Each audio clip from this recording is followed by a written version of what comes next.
ದಿನಾಂಕ 18ನೇ ತಾರೀಕು ಶುಕ್ರವಾರ ಅಪರಾಹ್ನ 3 ಗಂಟೆಗೆ ಅಡ್ಯಾರ್ ಕಣ್ಣೂರಿನ ಶಾ ಗಾರ್ಡನ್ನಲ್ಲಿ ಲಕ್ಷಾಂತರ ಜನ ಸೇರಿಸಿ ಇಲ್ಲಿನ ಎಲ್ಲ ಉಲಮಾಗಳು, ಧಾರ್ಮಿಕ ವಿದ್ವಾಂಸರು ಸೇರಿ ಜಿಲ್ಲೆಯ ಎಲ್ಲರೂ ಸೇರಿ ಮಾಡುವಂಥ ಒಂದು ದೊಡ್ಡ ಒಂದು ಪ್ರತಿಭಟನೆಯಾಗಿದೆ. ಶುಕ್ರವಾರ ನಡೀಲಿಕ್ಕಿರೋದು ಲಕ್ಷಾಂತರ ಜನರು ಸೇರುವಂತಹ ನಿರೀಕ್ಷೆ ಇದೆ. ಕಾರ್ಯಕ್ರಮ ತುಂಬ ಅಚ್ಚುಕಟ್ಟಾಗಿ ಶಿಸ್ತುಬದ್ಧವಾಗಿ ಕಾನೂನಿನ ಇದರ ಅಡಿಯಲ್ಲೇ ಕಾರ್ಯಕ್ರಮ ಮಾಡಬೇಕು ಎಂಬ ಚರ್ಚೆ ಇವತ್ತು ಬೆಳಿಗ್ಗೆಯಿಂದ ನಮ್ಮೆಲ್ಲ ಉಲಮಾಗಳು ಸೇರಿ ಮಾಡಿದ್ದಾರೆ. ಮಂಗಳೂರು ಕಾಜಿಗಳು, ಉಡುಪಿ ಕಾಜಿಗಳು ಅವರ ನಾಯಕತ್ವ ಇರುತ್ತದೆ.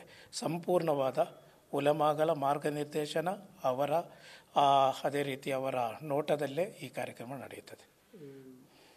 ಈ ಕಾರ್ಯಕ್ರಮದ ಉದ್ದೇಶ ಏನಿರುತ್ತೆ ಮತ್ತು ಯಾವ ರೀತಿಯ ಏನು ಸಂದೇಶ ಕೊಡಲಿಕ್ಕೆ? ಇದು ನೋಡಿ, ನಿಮ್ಗೆ ಗೊತ್ತಿರುವ ಹಾಗೆ ದೇಶದಾದ್ಯಂತ ಮುಸಲ್ಮಾನರು ಆತಂಕದಲ್ಲಿದ್ದಾರೆ. ಇದನ್ನು ಕಳೆದ 1 ವರ್ಷದಿಂದ 8 ತಿಂಗಳಿಂದ ಈ ಬಿಲ್ಲು ಪಾಸಾಗುತ್ತೆ, ಈ ಬಿಲ್ಲು ಮಸೂದೆಯಾಗಿ ಬರುತ್ತದೆ ಇದು ಬಂದ ಸುದ್ದಿಯ ತಕ್ಷಣ ಇಡೀ ದೇಶದ ಮುಸಲ್ಮಾನರು ಮಾತ್ರವಲ್ಲ, ಎಲ್ಲ ಬುದ್ಧಿವಂತರು, ಎಲ್ಲ ಕಾನೂನು ತಜ್ಞರು ಇದರ ವಿರುದ್ಧ ಹೇಳಿಕೆ ನೀಡಿದ್ದಾರೆ. ಅದು ಅಲ್ಲದೆ ಕೇಂದ್ರ ಸರ್ಕಾರಕ್ಕೆ ಮನವಿಯೂ ಸಲ್ಲಿಸಿದ್ದಾರೆ. ಈ ಒಂದು ಕರಾಳ ಕಾನೂನಿದು, ಇದು ಮುಸಲ್ಮಾನರ ಮೇಲೆ ದಬ್ಬಾಳಿಕೆ, ಮುಸಲ್ಮಾನರ ದಮನಕ್ಕಿರುವಂಥ ಒಂದು ಕಾನೂನಾಗಿದೆ. ಮುಸಲ್ಮಾನರ ಶರೀಯತ್ತು, ಅವರ ಹಕ್ಕು, ಅದು ಸಂರಕ್ಷಣೆ ಮಾಡಬೇಕಾಗಿರೋದು ಸಂವಿಧಾನಬದ್ಧವಾದಂಥ ಹಕ್ಕು ಸರ್ಕಾರದ್ದು. ಅದರ ಉಲ್ಲಂಘನೆಯಾಗಿದೆ. ಆದ್ದರಿಂದ ಈ ಒಂದು ಕಾಯ್ದೆ ತರಬಾರದು ಎಂಬ ಒಂದು ಕೂಗು ಇಡೀ ದೇಶದಾದ್ಯಂತ ನಡೆದಿದೆ, ಪ್ರತಿಭಟನೆಗಳು ನಡೆದಿದೆ.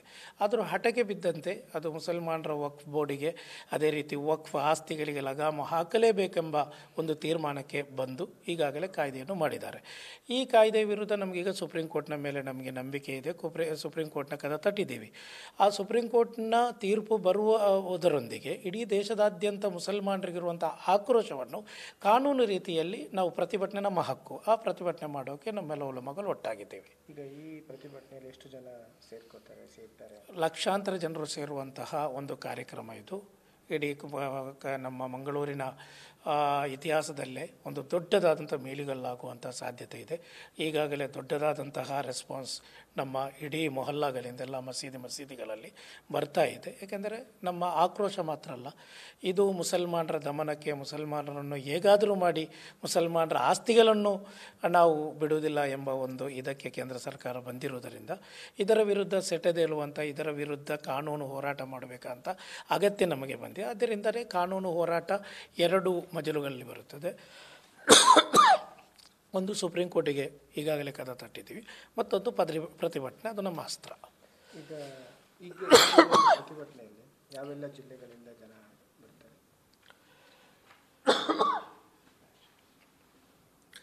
ಈಗಾಗಲೇ ನಮ್ಮ ದಕ್ಷಿಣ ಕನ್ನಡ ಜಿಲ್ಲೆ ಮತ್ತು ಉಡುಪಿಯ ಆಸುಪಾಸಿನ ಜಿಲ್ಲೆಯಿಂದ ಲಕ್ಷಾಂತರ ಜನ ಸೇರುವಂತಹ ಸಂಭವ ಇದೆ. ಯಾಕೆಂದರೆ ಇದು ಉಲಮಾಗಳು ಕೊಟ್ಟಂಥ ಆಹ್ವಾನ.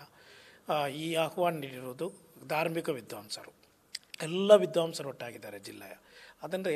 ಅದರೊಟ್ಟಿಗೆ ನಮ್ಮ ಈಗಾಗಲೇ ವಕ್ಫ್ ಸಲಹಾ ಸಮಿತಿ ಅಧ್ಯಕ್ಷರಿದ್ದಾರೆ. ಅದೇ ರೀತಿ ಇಲ್ಲಿನ ಪೌರ ಪ್ರಮುಖರು ಏನಪ್ಪ ಅಬ್ದುಲ್ಲಾ ಕುಂಜಿ ಅಂತ ಹಲವಾರು ನಾಯಕರು ನಮ್ಮೊಟ್ಟಿಗೆ ಈಗಾಗಲೇ ಅವರೆಲ್ಲ ಸೇರಿ ನಾವು ಈ ಕಾರ್ಯಕ್ರಮವನ್ನು ಮಾಡ್ತಾ ಇದ್ದೇವೆ. ಯಾಕಂದರೆ ಒಂದು ಕಡೆ ಡೆಲ್ಲಿಯಲ್ಲಿ ಒಂದು ಕರೆ ನೀಡಲಾಗಿತ್ತು, ಇದನ್ನು ವಿರೋಧಿಸಿ, ಈ ಮಸೂದೆಯನ್ನು ವಿರೋಧಿಸಿ ದೇಶಾದ್ಯಂತ ಶಹೀನ್ ಬಾಗ್ ಮಾದರಿಯಲ್ಲಿ ಪ್ರತಿಭಟನೆ ಮಾಡಬೇಕು ಅಂತ. ಇಲ್ಲಿ ನೋಡಿ, ನಮ್ಮ ಪ್ರತಿಭಟನೆ, ನಮ್ಮ ಸಮಾವೇಶಕ್ಕೆ ನಮಗೆ ಸ್ಪಷ್ಟವಾದಂಥ ಗುರಿ ಇದೆ, ಸ್ಪಷ್ಟವಾದಂತಹ ನಮ್ಮ ಮಾರ್ಗದರ್ಶನ ಇದೆ. ಆ ಮಾರ್ಗದರ್ಶನ ಬಿಟ್ಟು ನಾವು ಎಲ್ಲೂ ಹೋಗಲ್ಲ. ಯಾಕಂದ್ರೆ ನಮ್ಮ ಉಲಮಾಗಳು ನಿಮ್ಗೆ ಗೊತ್ತಿದೆ, ಕೇರಳದ ಸಮಸ್ತ ಕೇರಳ ಜಮಿಯತುಲ್ ಉಲಮಾದ 2 ನಾಯಕರಿದ್ದಾರೆ, AP ಅಬೂಬಕರ್ ಮುಸ್ಲಿಯಾರ್ ಸಾಬ್, ಜಿಫ್ರಿ ಮುತ್ತು ಕೋಯತ್ತಂಗಲ್. ಅವರ ನಾಯಕತ್ವದಲ್ಲಿ ಶಿಸ್ತಿನ, ಅದೇ ರೀತಿ ಕಾನೂನಿಗೆ ಅನುಗುಣವಾಗಿ ನಮ್ಮ ಕಾರ್ಯಕ್ರಮ ನಡೆಯುತ್ತದೆ. ಇದು ಒಂದು ಸರ್ಕಾರದ ವಿರುದ್ಧ ಒಂದು ಪ್ರಕ್ಷೋಭ ಆ ರೀತಿಯಲ್ಲಿ, ಜನಾಕ್ರೋಶ ಆ ರೀತಿಯಲ್ಲ. ಸರ್ಕಾರ ಮಾಡಿದಂತಹ ಆ ಒಂದು ದೊಡ್ಡ ಒಂದು ತಪ್ಪು ಹೆಜ್ಜೆಯಿಂದ ಹಿಂದೆ ಇಡಬೇಕಾದಂಥ ವ್ಯವಸ್ಥೆ ಸರ್ಕಾರ ಮಾಡಬೇಕು. ಅದಕ್ಕಾಗಿರುವ ನಮ್ಮ ಕೂಗು ಅಷ್ಟೇ. ಅದನ್ನು ಬಿಟ್ಟು ನಾವು ಬೇರೆ ಯಾವುದಾದ್ರೂ ರೀತಿಯಲ್ಲಿ ಪ್ರತಿಭಟನೆ, ಅದು ನಮ್ಮ ಉಲಮಾಗಳ ಮಾರ್ಗದರ್ಶನದಲ್ಲೇ ನಮ್ಮ ಪ್ರತಿಭಟನೆ ನಡೆಯುತ್ತದೆ. ನಮ್ಮ ಪ್ರತಿಭಟನೆ ಮತ್ತು ನಮ್ಮ ಸಮಾವೇಶಕ್ಕೆ ಯಾವುದೇ ರೀತಿಯಲ್ಲಿ ಶಿಸ್ತಿನ ಉಲ್ಲಂಘನೆ ಅಥವಾ ಕಾನೂನು ವಿರುದ್ಧವಾದಂಥ ಹೋರಾಟಗಳು ನಮ್ಮ ಕಡೆಯಿಂದ ಆಗಲ್ಲ.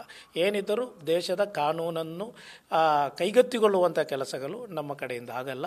ಅದು ನಮ್ಮ ನಮ್ಮ ಯುವಕರಿಗೂ ನಾವು ಅಂತಹ ಅವಕಾಶ ನಾವು ಕೊಡುವುದಿಲ್ಲ. ಅದರಿಂದ ಸಂಪೂರ್ಣವಾಗಿ ಉಲಮಾಗಳ ನಾಯಕತ್ವದಲ್ಲಿ ನಡೆಯುತ್ತೆ. ನ್ಯೂಸ್ ಫಸ್ಟ್ ನಿರ್ಭೀತಿಯಿಂದ ನಿಮ್ಮ ಪರವಾಗಿ.